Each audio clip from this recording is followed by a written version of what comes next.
أسعد الله مساءكم بكل خير. نشرة أخبار 9 تأتيكم من داخل استوديوهات عاجلة الإعلامية. وإليكم الأخبار. الرئاسة: مباحثات مرسي في تركيا تركزت على الجانب الاقتصادي.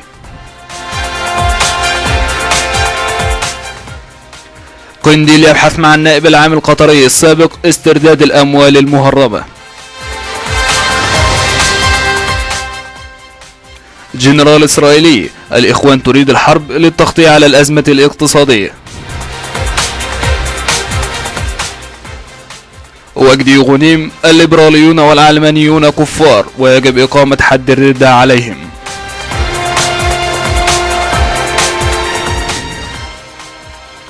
الأخبار الرياضية: عباس متحدثا عن رحيل شحاتة: دعمناه ب85 مليون جنيه رغم مواقفه المضحكة.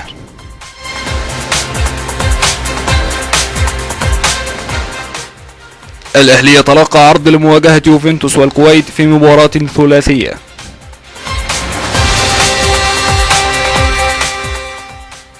ريال مدريد ينفي رغبته في بيع كاكا لأنه لاعب مربح.